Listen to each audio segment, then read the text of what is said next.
प्यारे बच्चों, कक्षा 8 गणित के अध्याय 1 के भाग 4 में आपका स्वागत है। हम लोग पहले पाठ में परिमेय संख्याओं के बारे में पढ़ रहे थे। परिमेय संख्याएं क्या हैं, इनके क्या क्या गुणधर्म थे, इस चीज़ को हम लोगों ने दूसरे और तीसरे भाग में देखा था। अब पेज नंबर 10 पे एक उदाहरण है एनसीईआरटी की किताब की। सवाल ये है कि ज्ञात कीजिए कि 3/7 धन ऋण 6/7 धन ऋण 8/21 धन 5/22 इसको सॉल्व करना है।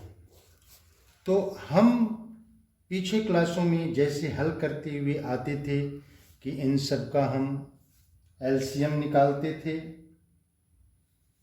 ये 6 नहीं, ये 11 है, -6/11 है ये। तो पीछे वाले सवाल, पीछे वाले क्लास में हम लोग सबका ये एलसीएम निकालते थे, फिर उसके बाद से जोड़ते थे। लेकिन यहाँ पे हम ये देख रहे हैं कि सभी की सभी क्या हैं, परिमेय संख्याएं हैं, और परिमेय संख्याओं की गुणधर्म का उपयोग करके इसको बहुत ही आसानी तरीके से हम सॉल्व कर सकते हैं। तो पहले तो हम आपको ये बताने का प्रयास करेंगे कि पहले हम इसको कैसे हल करते थे सामान्य वे में। तो यहाँ पे ध्यान दें, ये 3/7 धन ऋण 6/11 धन ऋण 8/21 धन 5/22। तो इसको सॉल्व करने के लिए हम लोग क्या करते थे, ये हर में जितनी भी संख्याएं हैं सभी संख्याओं का लॉसो निकालते थे। यानी कि 7, 11, 21, 22 इसका लॉसो निकालते थे। तो लॉसो कैसे हम निकालेंगे, पहले 7 से लेंगे, 7 एकम 7, 11, 7 त्रिक 21 और फिर ये 22 हो जाएगा। फिर यहाँ 11, 1, फिर 3, फिर 11 दूनी 22। अब यहाँ पे हम इसको मल्टीप्लाई कर देंगे। 11 सत्ते 77 और 3 दूनी 6, 77 में 6 का गुणा करेंगे, 6 सत्ते 42 और 6 सत्ते 42 और 4 46। ये आ गया आपका 462। तो अब 7, 11, 21 और 22 का एलसीएम हो गया 462। अब इसके बाद से 7 का हम इस 462 में भाग देंगे। तो 7 से जब हम भाग देंगे तो ये हो जाएगा 7 छक्के 42, 6 में से 4 घटेगा, 6 में से 2 घटेगा 4, फिर 2, 7 छक्के 42, 66 आया। अब 66 का 3 में हम गुणा करेंगे तो 3 छक्के 18 और 3 छक्के 18 और 1 19, 198 आएगा। फिर इसके बाद 11 का फिर इसमें हम भाग करेंगे। तो 11 का भाग करेंगे 462 में। तो यहाँ पे ध्यान दीजिए, 462 में फिर 11 का भाग दें। 11 चौको 44, 6 में से 4 गया 2, फिर 2, 11 दूनी 22, ये 42 आया। अब फिर 6 का इसमें हम गुणा करेंगे तो 6 दूनी 12 और 6 चौको 24, 24 और 1 25, ये -252 हो जाएगा। फिर अब इसके बाद से 21 से हम भाग करेंगे 462 में। 462 में फिर 21 से भाग करेंगे तो ये हो जाएगा 21 दूनी 42, 6 में से 2 घटेगा 4, 21 दूनी 42, 22 बार है। अब 8 का 22 में हम गुणा करेंगे तो गुणा करेंगे तो ये आ जाएगा -8 दूनी 16 और 8 दूनी 16 और 1 17, -176 आएगा। फिर इसके बाद 22 का हम 462 में भाग करेंगे। 22 से 400 462, 462 से भाग करेंगे तो ये हो जाएगा 22 दूनी 44, 6 में से 4 घटेगा 2, फिर 2, 22 से कम 22, 21 आएगा। और 21 में 5 का गुणा करेंगे तो ये आ जाएगा 5 एक कम 5 और 5 दूनी 10। अब फिर यहाँ पे धन वाली संख्याओं को एक साथ जोड़ लें, ऋण वाले को एक साथ जोड़ लें तो ये हो जाएगा 8 और 5 13 और 9 और 1 10, 1 1 2 और 1 3, इतना हो जाएगा 303। फिर इसको जोड़ेंगे तो 6 और 2 हो जाएगा 8 और 7 5 12, 1 2 3 और 1 4, ये माइनस इतना हो जाएगा 462। फिर अब 428 में से 303 को हम घटा दें तो 8 में से 3 घटाएंगे तो ये आ जाएगा 5, यहाँ पे 2 उतर जाएगा और 4 में से 3 घटेगा 1, ये अधिक है तो यहाँ पे ऋण हो जाएगा और ये 462 आया आंसर। अब ये देखिए इसको करने में कितनी परेशानी हुई, इन सारी संख्याओं को लॉसा निकालना पड़ा, फिर गुणा करना पड़ा, फिर भाग। अब इसी प्रॉब्लम को हम ये परिमेय संख्याओं के गुणधर्म का उपयोग करके कितनी आसानी से लगा रहे हैं, इसको ध्यान से देखिए। यहाँ पे सवाल है हमारा 3/7 धन ऋण 6/11 धन ऋण 8/21 धन 5/22, ये प्रॉब्लम है। अब यहाँ पे थोड़ा सा हम ध्यान दें कि ये 3/7 और -8/21 यदि पास में होता, चूंकि इसका ये क्या है मल्टीपल है, तो बहुत आसानी से हम इन दोनों को जोड़ सकते हैं। अब इनको पास करने के लिए हमको परिमेय संख्याओं का, चूंकि ये सभी की सभी क्या हैं परिमेय संख्याएं हैं, तो परिमेय संख्याओं का गुणधर्म लगाना पड़ेगा।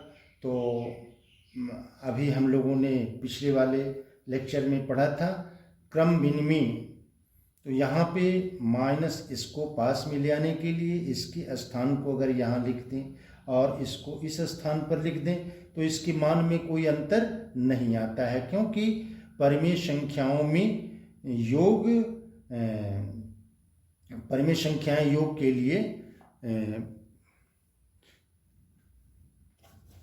लिए क्रम विनिमय है परिमेय संख्याएं।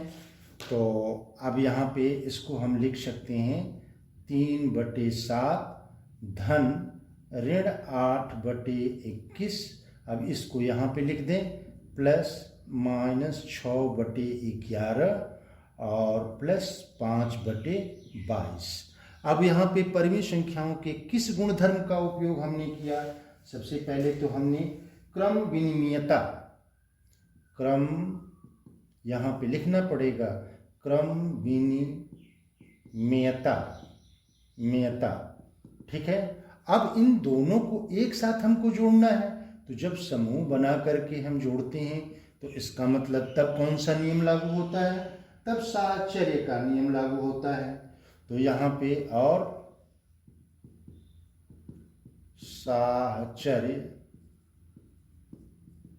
साहचर्यता का हम यहाँ पे प्रयोग किए। इसमें हमने 2 गुणधर्मों का प्रयोग किया है। पहला क्रम विनिमय, यानी कि यहाँ पे ये -6/11 धन -8/11, चूँकि ये परिमेय संख्या है तो परिमेय संख्याओं के लिए योग क्या होता है? क्रम विनिमय होता है। परिमेय संख्याओं के लिए योग क्रम विनिमय होता है, यानी कि इसके स्थान को अगर बदल करके हम जोड़ें तो उसके मान में कोई अंतर नहीं आएगा। तो -6/11 को यहाँ पे लिख दिए और -8/11 को इसके स्थान पर लिख दिए। तब ये अब इन दोनों का, इसके बाद ये क्रम विनिमय लगाने के बाद फिर इन दोनों का हमने युग्म बना लिया, समूह बना लिया। अब समूह बना करके जोड़ेंगे तो फिर तब ये कौन सा नियम है? तब ये साहचर्यता का नियम है, यानी कि दोनों नियम को इसमें हमने लगा दिया। अब इसको जोड़ें। अब यहाँ देखिए 7 और 21, बहुत आसानी से इसका एलसीएम जबानी हम निकाल लेंगे, 21 हो जाएगा। अब 7 तरीके 21, 3 तरीके 9, और फिर यहाँ पे इसको ऐसे कर दें। अब फिर 21 का भाग करेंगे एक बार, 1 में 8 का गुणा करेंगे -8 हो जाएगा, और फिर प्लस यहाँ पे 11 और 22 है, तो इसका एलसीएम आ जाएगा 22। अब 11 दूनी 22, 2 बार गया, 2 छक्के 12, यानी कि -12 हो गया। यहाँ पे 22 एकम 22, 1 बार गया, 1 पच्चे 5, ये चीज़ हो गया। देखिए कितना आसानी से इसको हम जोड़ घटा रहे हैं। 9 - 8, 9 में से 8 घटेगा तो 1 होगा, तो पहले वाले का हल आ गया 1/21, और दूसरे वाले का -12 धन 5, एक ऋण है एक धन है, तो घटेगा 12 में से 5 घटेगा, कितना होगा -7, यानी कि ये हो जाएगा ऋण 7/22। ठीक है, अब कहीं हमको अलग से कलम का प्रयोग नहीं करना पड़ा। अब यहाँ पे देखिए 21 और 22 ये दोनों सअभाज्य संख्याएं हैं, तो इसका लघुत्तम समापूर्त क्या होगा, इनके गुणनफल के बराबर होगा। अब इनको हम आसानी से गुणा कर सकते हैं। 21 दूनी 42, 4 हासिल, और 21 दूनी 42, 42 और 4 कितना होगा 46। अब 21 का यदि हम इसमें भाग करें तो ये आएगा 22, 22 का 1 में गुणा करें तो यहाँ पे हो जाएगा 22, प्लस अब 22 का इसमें हम भाग करेंगे तो 21 आएगा, और 21 का 7 में हम अगर गुणा करें, 21 का 7 में गुणा करेंगे तो 21 का 7 में 7 एकम 7, 7 दूनी 14, ये -147 हो जाएगा। अब इसको हल करें तो 147, 7 में से 2, चूंकि एक ऋणात्मक है और एक धनात्मक है इसलिए घटेगा, तो 7 में से 2 घटेगा तो कितना होगा 5, और 4 में से 2 घटेगा तो 2, और ये 1 उतर जाएगा, चूंकि ये अधिक है इसके साथ ऋण है, यानी कि -125/2,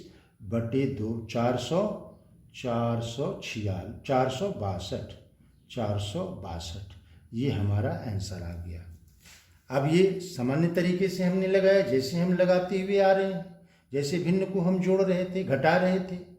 लेकिन अब यहाँ पे चूंकि ये सभी की सभी जो भी हमें ये संख्याएं दिख रही हैं, ये सब की सब क्या हैं, परिमेय संख्याएं हैं। तो अब परिमेय संख्याओं के गुणधर्म का प्रयोग कर रहे हैं, तो कितनी आसानी से ये सवाल हल हो जा रहा है। और हमको आगे भी ऐसे ही परिमेय संख्याओं के गुणधर्म का प्रयोग करते हुए सवालों को हल करना है।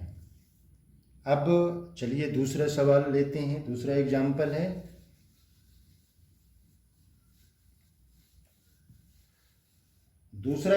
है, कि ज्ञात कीजिए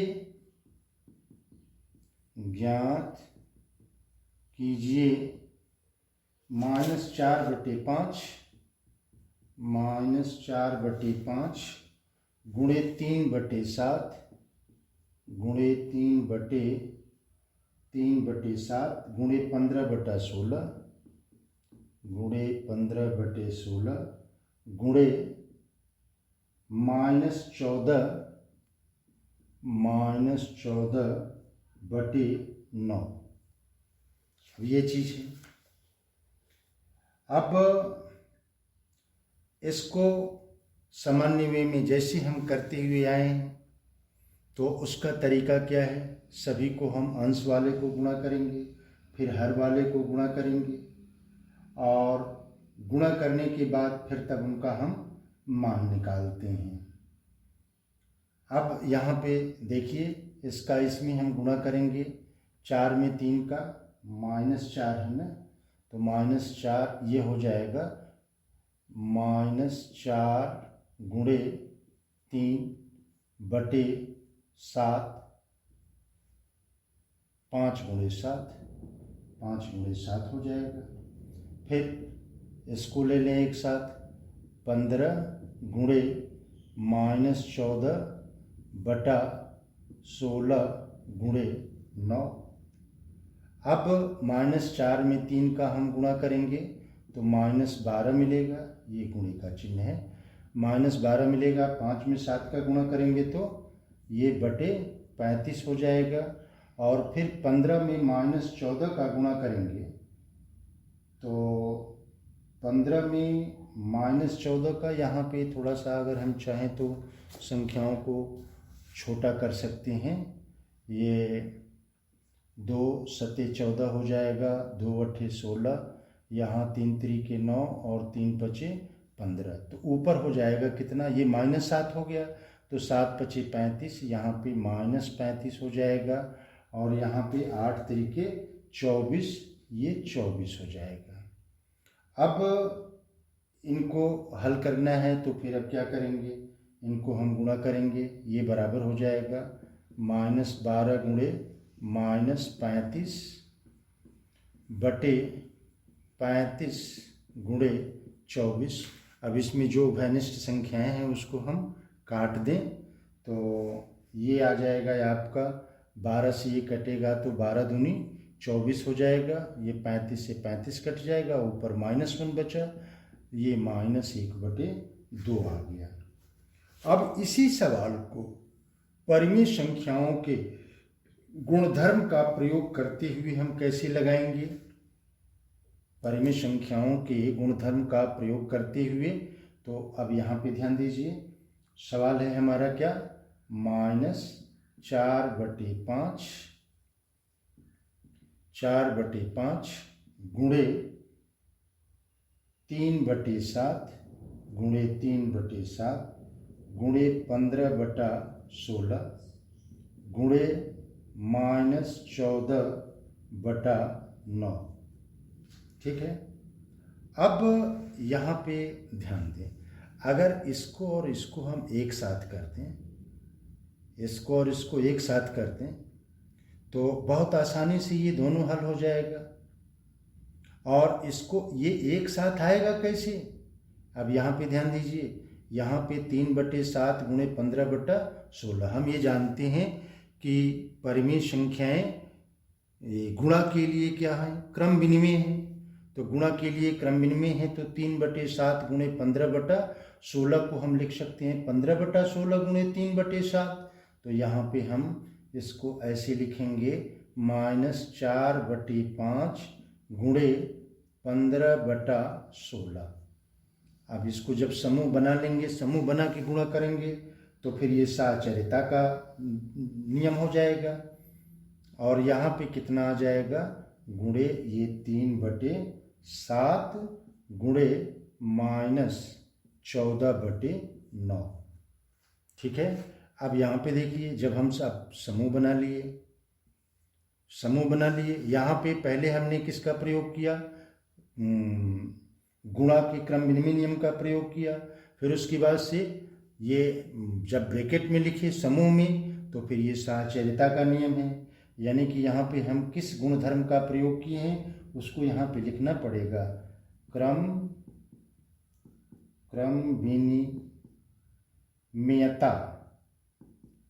विनिमयता और तथा साहचर्यता।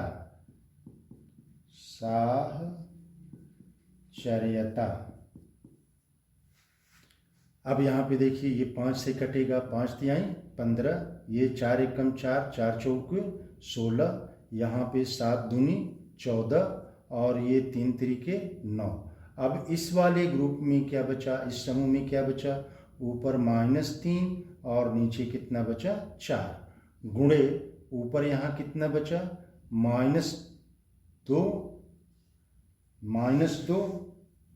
और अच्छा यहाँ पे गलत हो गया है, ऋण में ऋण का गुणा होगा तो ये धन आ जाएगा। तो यहाँ पे ऋण 2/3 हो जाएगा। अब यहाँ पे देखिए, माइनस में माइनस का गुणा होगा तो प्लस आएगा। ये 2 से कटेगा, 2 दूनी 4, ये 3 से 3 कट जाएगा। हर में क्या बचा, केवल 2। और अंश में क्या हुआ, ऋण 1 में ऋण 1 का गुणा करेंगे तो धन 1 होगा, 1/2। कितनी आसानी से ये सवाल हल हो गया ये परिमेय संख्याओं के गुणधर्म का उपयोग करने से। अब इसके बाद हम लोग पढ़ेंगे योज्य तत्समक। योज्य तत्समक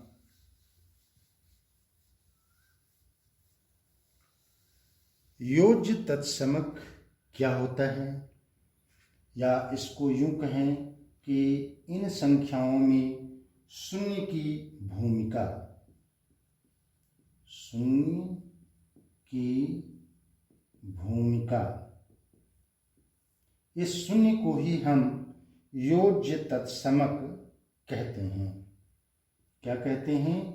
योज्य तत्समक। तत्समक,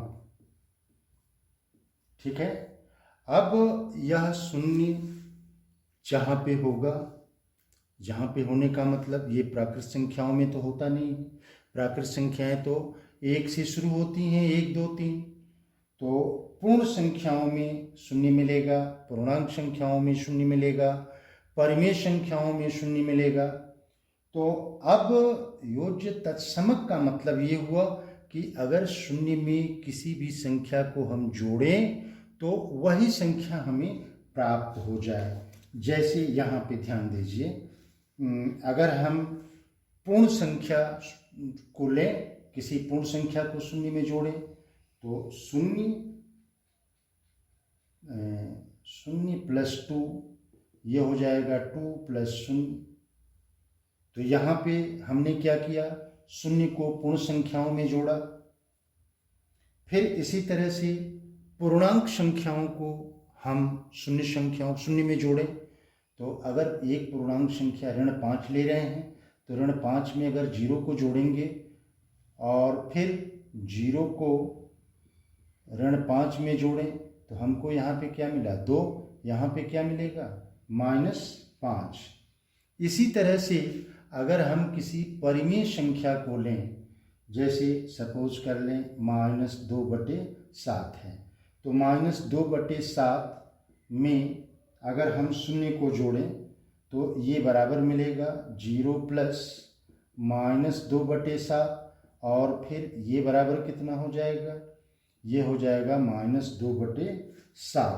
तो यहाँ हम क्या देख रहे हैं कि अगर पूर्ण संख्याओं में या पूर्णांक संख्याओं में या परिमेय संख्याओं में शून्य को जोड़ा जा रहा है तो हमें वही संख्या प्राप्त हो रही है।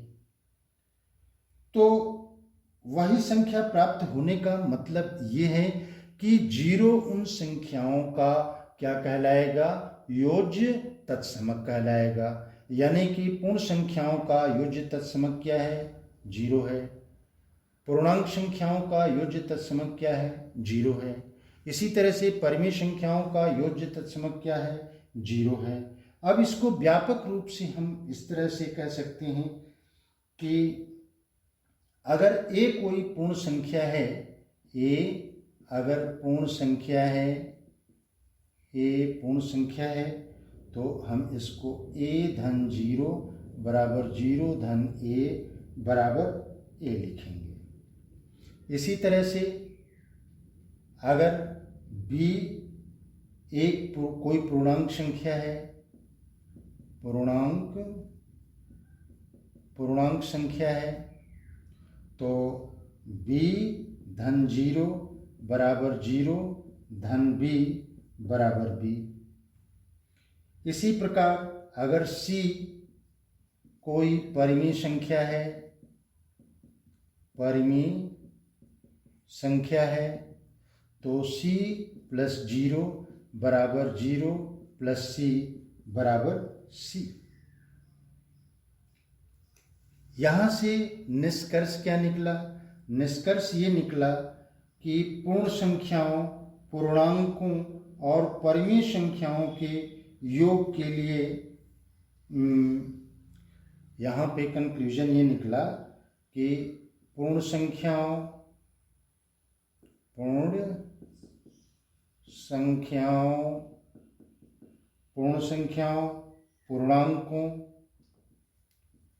पूर्णांकों और परिमेय संख्याओं के लिए और परिमेय संख्याओं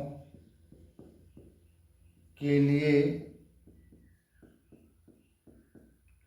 शून्य योज्य तत्समक कहलाता है। शून्य योज्य तत्समक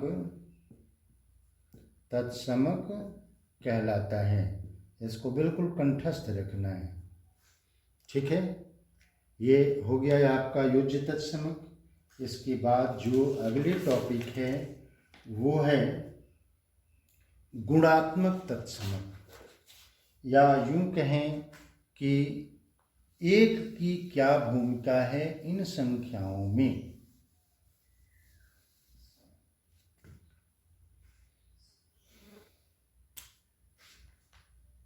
एक की भूमिका, या इसको यूं कहें कि गुणात्मक तत्समक। गुणात्मक तत्समक, गुणात्मक तत्समक। अब गुणात्मक तत्समक का मतलब क्या हुआ कि अगर किसी संख्या को अगर गुणा करें तो हमको वही संख्या अगर प्राप्त हो जाए तो वो संख्या क्या होगी, एक होगी। एक ऐसी संख्या है जिसको किसी भी संख्या में हम गुणा करें तो हमको वही संख्या प्राप्त होती है। परिमेय संख्या में से हमने तो परिमेय संख्या अगर मान लीजिए 5 है तो 5 में अगर 1 का गुणा करें या 1 में 5 का गुणा करें तो हमें 5 मिलेगा। अब पूर्ण संख्या को लें। पूर्ण संख्या में अगर मान लेते हैं 0 ही है तो 0 में 1 का गुणा करेंगे, ये 1 गुणे 0 होगा, फिर 0 आ जाएगा।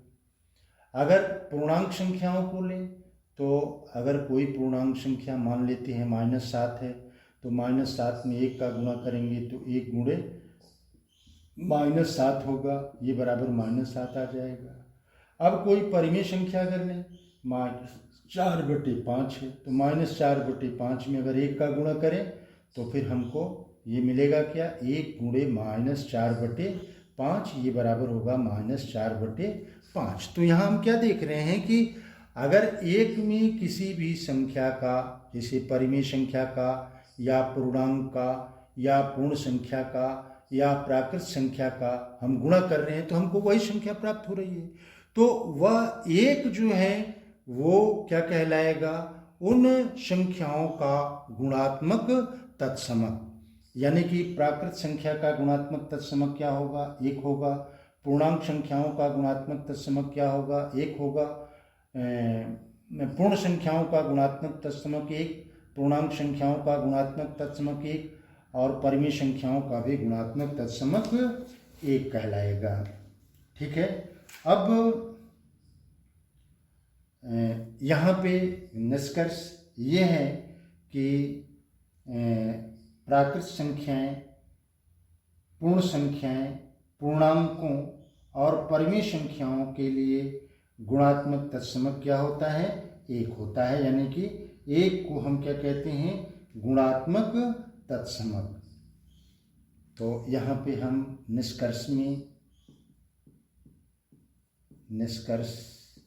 निष्कर्ष ये है कि प्राकृत संख्याओं,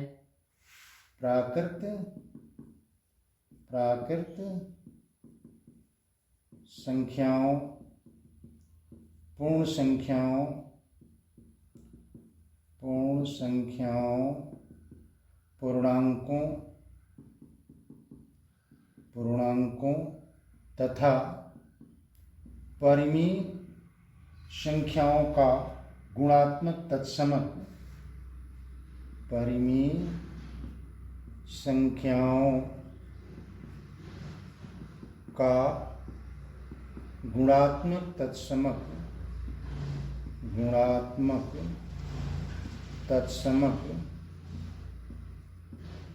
क्या होता है, 1 होता है, 1 है। बस ये 2 चीज़ें आपने देखा। पहला क्या कि योज्य तत्समक, तो योज्य तत्समक पूर्णांकों, पूर्ण संख्याओं और परिमेय संख्याओं का योज्य तत्समक कितना होता है? 0। और गुणात्मक तत्समक कितना होता है? 1। ये बिल्कुल आपको एकदम कंठस्थ रखना है। सवाल में जब आप हल करेंगे तो इसका प्रयोग आएगा। इसके बाद से अगला जो टॉपिक है वो है एक संख्या का ऋणात्मक। एक संख्या का ऋणात्मक। एक संख्या का ऋणात्मक। एक संख्या का ऋणात्मक का मतलब योज्य प्रतिलोम। इसको हम कहेंगे योज्य प्रतिलोम। ठीक है, योज्य प्रतिलोम। अब यहाँ पे ध्यान दीजिए, अगर कोई भी संख्या है और उसके ऋणात्मक मान को उस संख्या में अगर हम जोड़ते हैं तो जोड़ हमें क्या मिलता है? 0। जैसे मान लीजिए कि 1 है और 1 का ऋणात्मक मान कितना होगा? ऋण 1 होगा।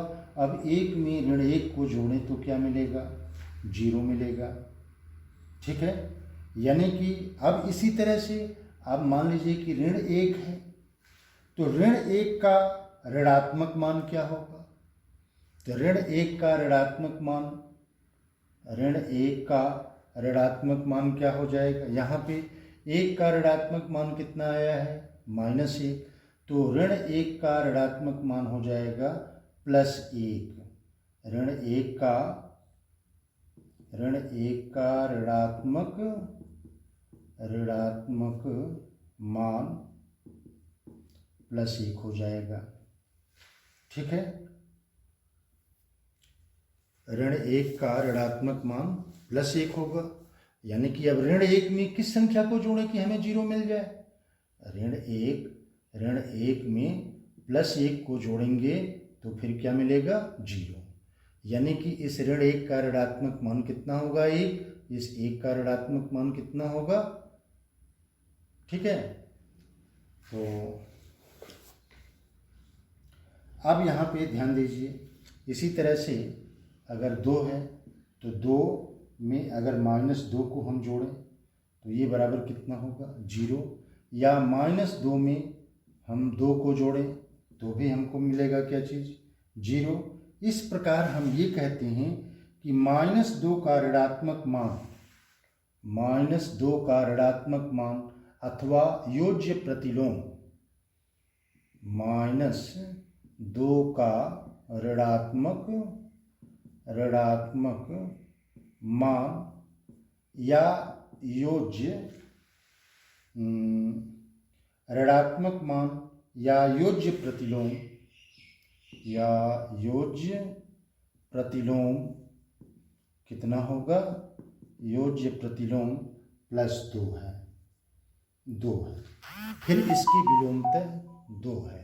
इसकी विलोमतः का मतलब ठीक उल्टा, यानी कि 2 का ये योज्य प्रतिलोम क्या होगा? -2। -2 का योज्य प्रतिलोम क्या होगा? +2। अब इसी प्रकार यदि हम इसको व्यापक रूप से लें, अगर व्यापक रूप का मतलब पूर्णांक संख्याओं में हमको ऋणात्मक मान मिलता है। भाई ऋणात्मक मान न प्राकृत संख्याओं में मिलेगा न पूर्ण संख्याओं में मिलेगा, हमको मिलेगा कहाँ पे? ऋणात्मक मान मिलता है पूर्णांकों में और परिमेय संख्याओं में। तो अब ये जो भी हम देख रहे हैं ये क्या है? पूर्णांक हैं। अब इसको व्यापक रूप से हम कैसे लिख सकते हैं कि अगर कोई एक पूर्णांक a है तो a के लिए क्या होगा? a + -a बराबर 0, या ये बराबर होगा -a + a। ठीक है, तो यहाँ पे हम क्या कहेंगे कि -a का, यहाँ पे कहेंगे -a का ऋणात्मक ऋणात्मक प्लस ही है, और इसकी उल्टा क्या कहेंगे, ए का ऋणात्मक माइनस ही है, ए का ऋणात्मक माइनस ही है। ठीक है। अब इसके बाद हम लोग अब चलते हैं परिमेय संख्याओं पे। तो परिमेय संख्याएं, अगर मान लेते हैं कि कोई परिमेय संख्या अगर 2/3 है, तो हम ये पाते हैं कि 2/3 में अगर -2/3 को हम जोड़ें तो हमें क्या मिलेगा, दोनों का हर बराबर है, तो 3 हो जाएगा, और यहाँ पे 2 - 2 आएगा, ये बराबर 0/3, और ये बराबर क्या हो जाएगा, 0 आ जाएगा। ठीक है ना। ठीक इसी तरह से अगर -2/3 में हम 2/3 को जोड़ें तब भी इसका जोड़ कितना आएगा, 0 आएगा। ठीक है। 0 कैसे आएगा, यहाँ पे दोनों का ये एलसीएम क्या हो जाएगा, 3, और यहाँ पे -2 + 2, ये बराबर 0/3, और ये बराबर हो जाएगा 0। अब व्यापक रूप से इसको हम इस तरह से लिखेंगे, व्यापक रूप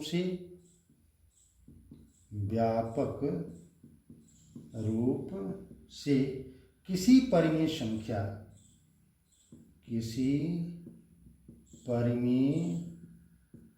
संख्या a/b के लिए क्या होगा, a/b धन -a/b, ये बराबर कितना आएगा, 0, या फिर ये बराबर कितना होगा, -a/b और प्लस a/b बराबर 0 होगा। ठीक है। तो इस प्रकार कंक्लूजन ये निकला, निष्कर्ष ये निकला कि ये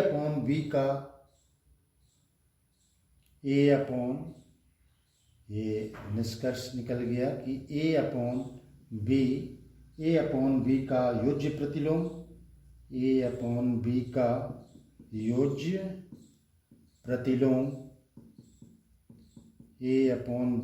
योज्य प्रतिलोम, कितना होगा, -a/b, और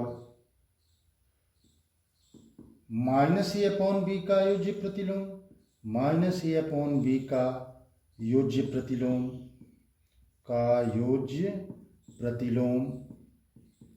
कितना हो जाएगा।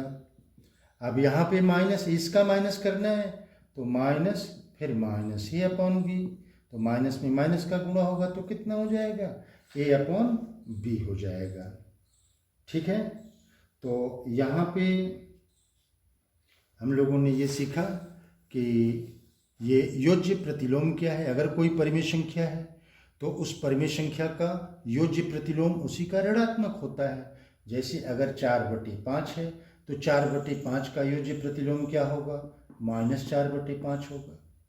अब हम ये कहें कि -4/5 का योज्य प्रतिलोम क्या है, तो -4/5 का योज्य प्रतिलोम यहाँ पे माइनस लिख करके -4/5 लिखें, और हल करेंगे तो ऋण में ऋण का गुणा करेंगे तो क्या आ जाएगा, 4/5 आ जाएगा। तो अब हम ये आशा करते हैं कि आप लोग इसको खूब अच्छे से समझ लिए होंगे। अब इसके बाद अगला जो टॉपिक है वो ये है व्युत्क्रम अथवा गुणात्मक प्रतिलोम। व्युत्क्रम अथवा गुणात्मक प्रतिलोम। ठीक है।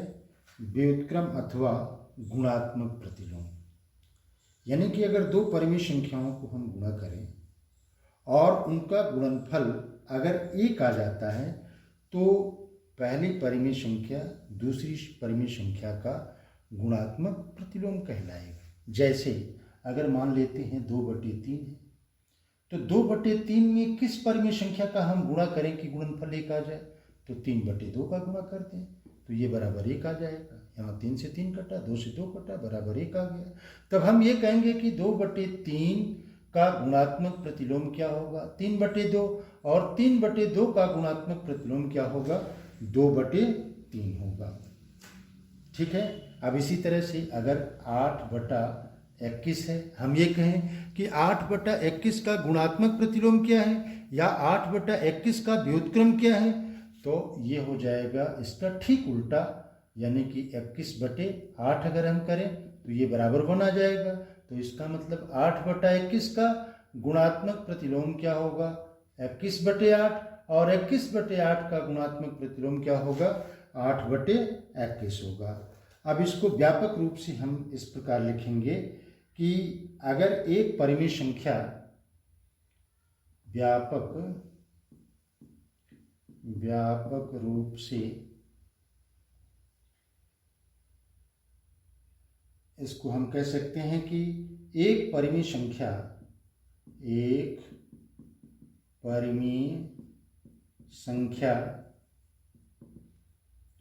C/D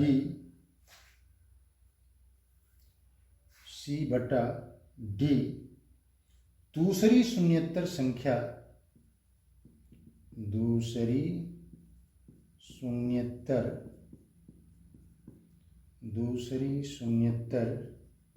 संख्या A/B का व्युत्क्रम अथवा गुणात्मक प्रतिलोम कहलाती है, व्युत्क्रम अथवा गुणात्मक प्रतिलोम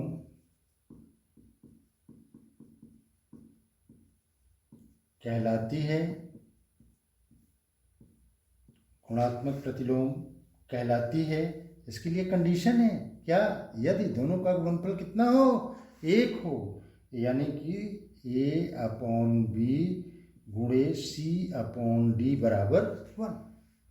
अभी ऊपर वही चीज हम लोग कह रहे थे, 2/3 का गुणात्मक प्रतिलोम 3/2 है, दोनों का गुणनफल कितना आया, 1। 8/21 का गुणात्मक प्रतिलोम 21/8 है, दोनों का गुणनफल कितना आया, 1। अब इसी को परिभाषा के रूप में हमने यहाँ पे लिख दिया कि यदि एक परिमेय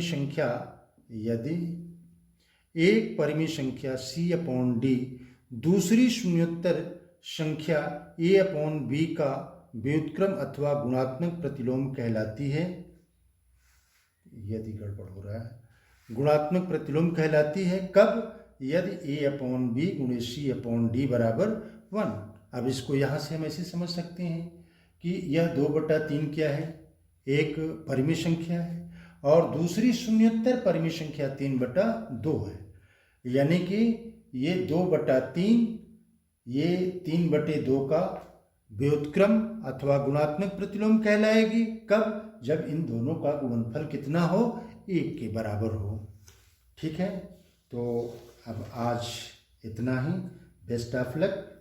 वीडियो अगर अच्छा लगे तो इसे लाइक करें, शेयर करें, सब्सक्राइब करें, ताकि आपके और भी छात्र हैं इसका वो लाभ उठा सकें। Thank you.